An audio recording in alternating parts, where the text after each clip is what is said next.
welcome to Salem Gray's Straight Jacket Cafe.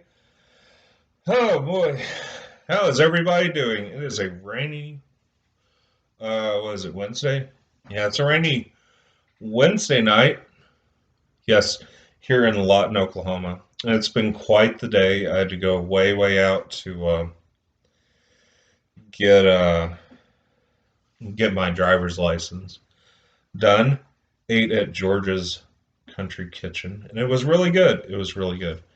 So if you're ever in Oklahoma and Carnegie, eat there. I had the bacon cheeseburger, the large one, of course, large, and the curly cheese fries, and they were just absolutely amazing. My glasses are smeared. I don't really care. Um, this I decided to proudly start on my dad, a 13-part series, and I believe I told you this last video that I made that I was going to do that. By the way, new rings today, the stripes. So wait, that one's old, that one's old. New, okay. New. I have two black ones now. New, old, and old. So, I got them. Hopefully next time I'll have both thumbs covered. And my piercings, of course, are in. And I really pride myself on my appearance as well as what I portray myself as, and that is somebody who is kind of edgy.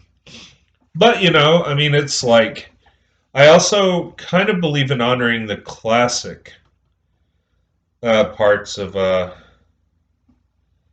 whole thing, and this is no different. Uh, this is actually, bring up my notes. So I thought, what can I do that's kind of interesting that would possibly draw more people in? So I considered the subject matter of maybe classic films to show you that I'm not all that bad of a guy as far as like just wanting blood and guts and stuff and covering just disturbing things. I believe in giving credit where credit is due, and that is to classic filmmakers, those who hosted shows such as Alfred Hitchcock. And I know he's quite yesterday and everything else, but he made awesome movies, and actually, he's amazing. He was a very gifted guy.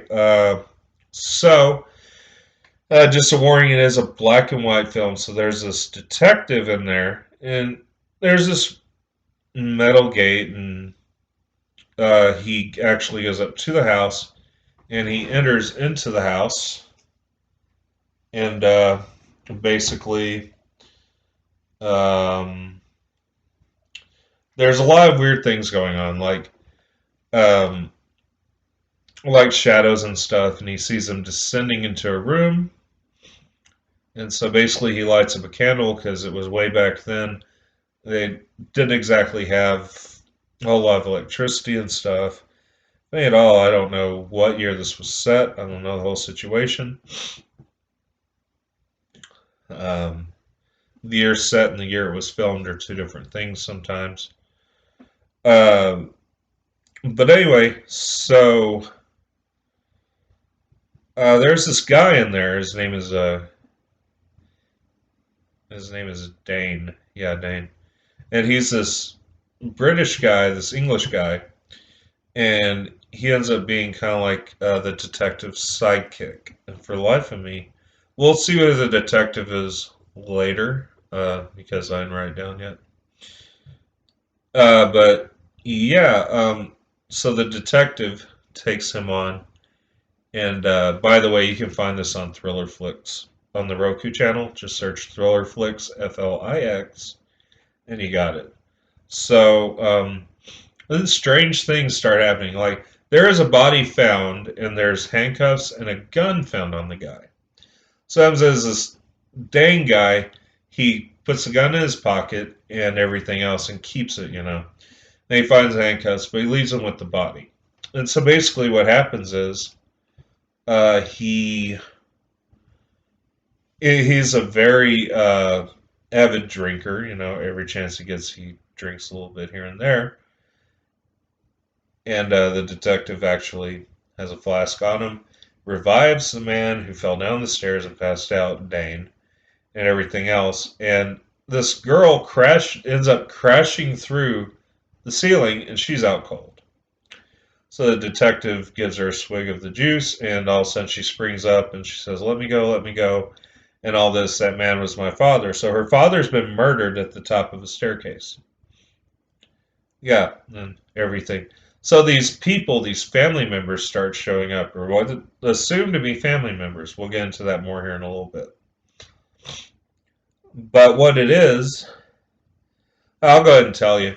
They are jewel thieves, basically, and they're trying to make off with these jewels that were hidden, right? That they were going to steal and everything else. And it ensues into a rather interesting debacle, big time. And it's actually kind of interesting to look at the situation in there. So, I mean, of course, Dane is put through all these, you know, you're going to do this, you're going to do that. Well, Dane ends up being uh, taken hostage in the bathroom with the door shut, and he tries to get out. The detective and the young girl, whoever that was, I don't really quite recall her name. Maybe it's in the notes, maybe not. But there's a lot of rifling through the pockets of this gentleman who has been killed at the top of the stairs. So these guys, you know, they end up. It's revealed that they are the jewel thieves. That they're not related. There's two men and a woman, and the first two men that entered through the door were, I guess, husband and wife, or portrayed themselves as husband and wife. And it's all a farce, the whole thing. And then there's this other guy who comes in behind them while the door's trying to be shut. He decides to say, "Well, may I come in too?" And so he's just let in, you know, no one thinks anything. And it's all a very strange set of events. And so they used phrases back then in films that we don't use today. Like, it was revealed that the woman that was with the man, the supposed husband and wife team, that she did not speak or hear. Now, back then, we would call them deaf and mute, and also when someone couldn't speak back then, it was not politically incorrect to call them dumb. And now it is, you know, so things have changed. And I, for one, am not completely against that at all.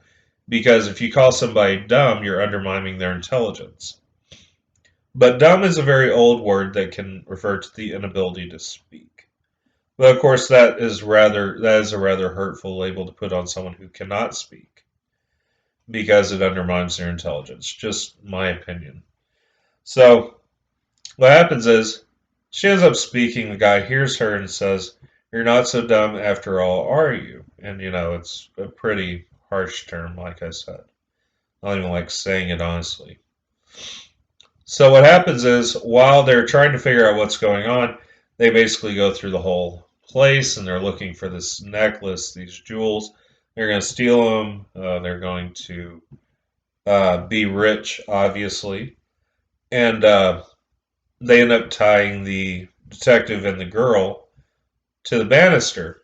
And then at one point, the banister gives way as they struggle, and they're basically hanging off that banister by their wrists, which have a rope around them.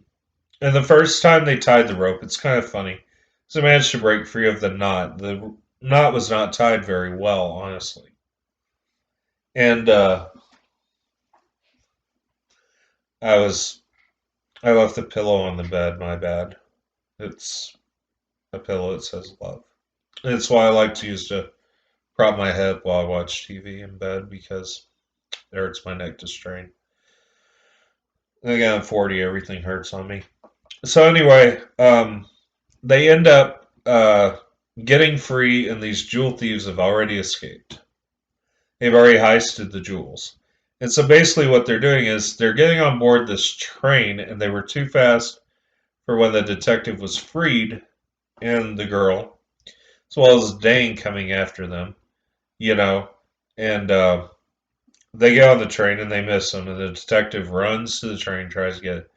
Well, he ends up getting like this bus that's just, well, he goes out in the road and there's this motorcycle rider, and he just like zooms past him in the street, almost takes him out, hits him. And he's trying to wave the guy down, hey, stop. Well, it doesn't happen. And next he sees this bus coming, so he gets on the bus and he starts to he like takes the driver at gunpoint and everything. Someone's kicked off the bus, I don't know who, and the driver's speeding. There's all these people on board, and it's kind of interesting to. It's kind of like the old style school bus things that you remember if you're, you know, as you recall, like on school buses, like the driver hits a bump, everyone in the back feels it, and they rise up. Well, this was one situation where everyone just kind of went up and down at the same time in unison. It was pretty interesting to see. Those voices you hear outside are the people outside the window coming home, I think, or visiting the nice lady across the hall from me. They're good people. I like them. Anyway, so it's something else because these jewel thieves, they get on the train, kind of like they just hitch a ride on the train. And then Dane, of course, he's in there too, and he just happens to get in the car that is carrying the tonic wine. So he thinks, well, I'm here, I might as well enjoy myself, case upon case. So he starts chugging, right? And so these jewel thieves, they find him, and they end up roughing him up a little bit, you know. And then what happens is they end up doubting themselves.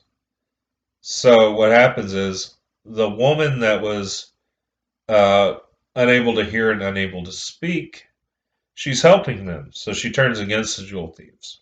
So it's basically the two men and one woman. Basically, it's just down to two men now. The woman is basically turned on them to help the good guys, which is interesting. And you know, uh, yeah, I'm way ahead of myself in my notes. Maybe I'll find the detective's name, which I don't know currently. Um, but anyway, so the guys are in possession of a gun and all that. Of course, if you're going to heist a bunch of jewels, you might as well have a gun to go with it. So anyway, there's this big chase that ensues, and the jewel thieves go after the detective once he is on the train, which was no easy feat. And so basically, the jewel thieves see him, he tries to get him, and so they end up walking across the top of the train, car to car, which is very bold of them considering what could have happened. So yeah, it was just them standing up. Some almost fall. It's a very intense scene, even by today's standards, because all you can see is them falling between the cars and being history.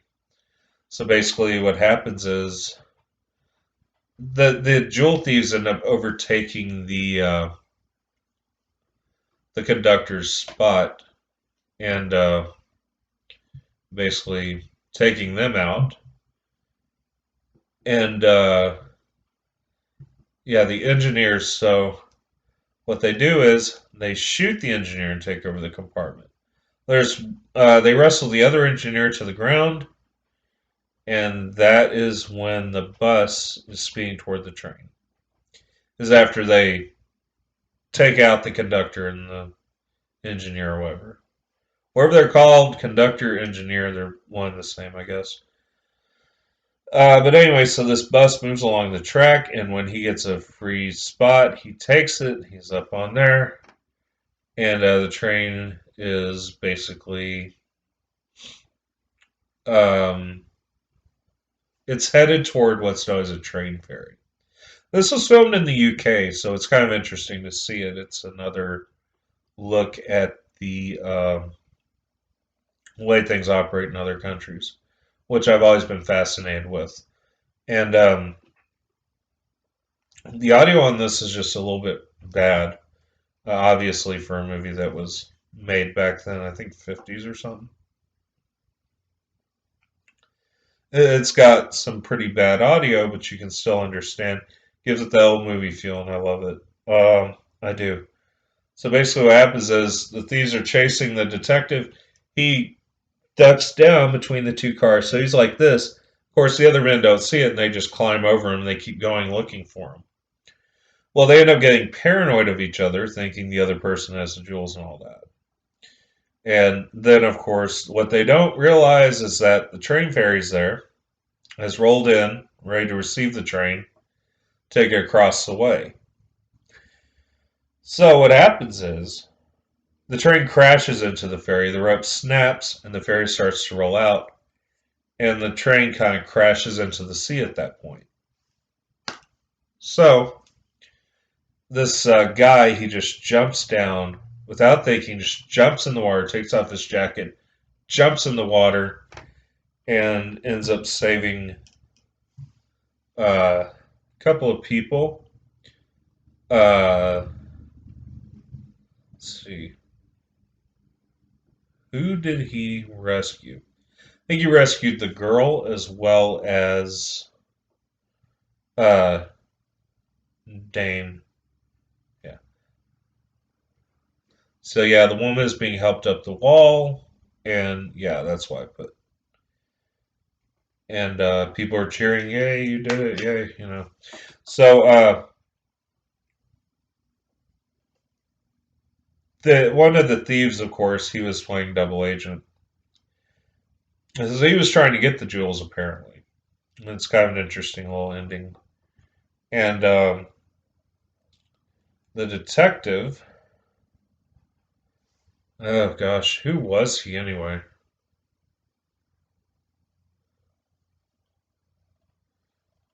Hold on, I'll find the name. Anyway, so at the end of it, the detective tells him that his name was Barton as well because he would say he made two mistakes. One was impersonating a detective, and the other one was saying he was Barton as his last name is Barton. And actually, it's Detective Gilbert. And so, really, everybody had assumed another identity, I believe.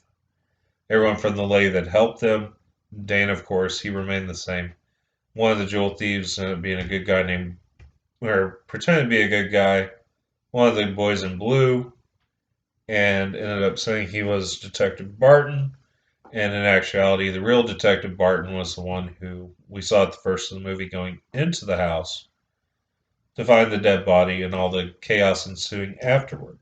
So, my opinion of Number 17 by Alfred Hitchcock is that it is a very old time movie that could easily be enjoyed in the current times because it's a very great look at the filmmaking techniques of yesteryear, last century, in fact. There are phrases used in it, such as dumb, that are not in play today for obvious reasons because they're offensive, you know. You have to change with the times sometimes because it's not that profitable to keep certain words around. And my overall opinion of this movie, absolutely fantastic. Alfred Hitchcock is a master of horror.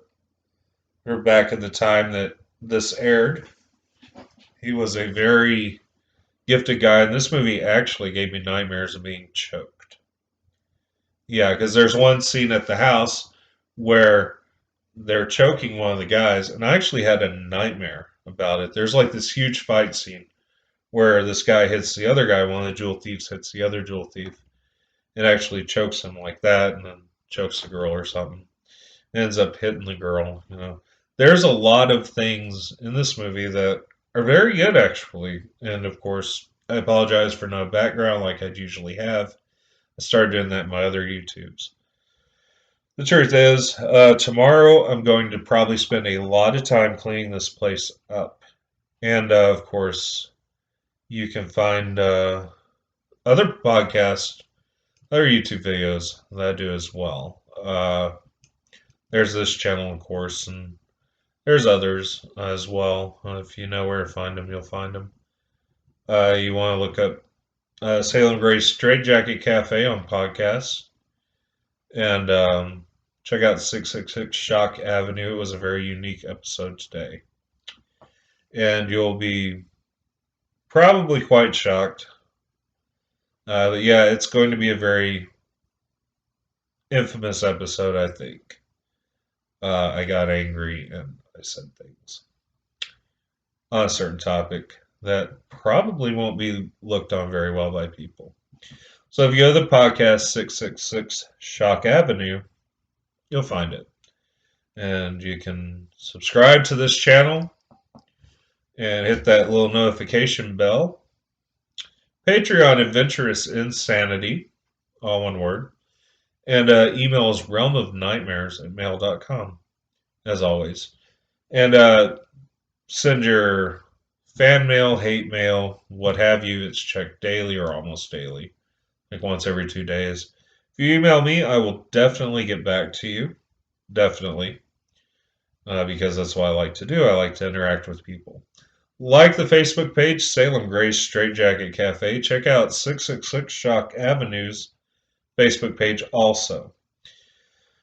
And I hope you did enjoy this. There will be a part 2 of the Alfred Hitchcock series all the way to 13. And it's kind of ironic, a 13-part series. It's actually quite appropriate. Of course, I do all my theme music, which is kind of cool. I've been playing for quite a while, since junior high.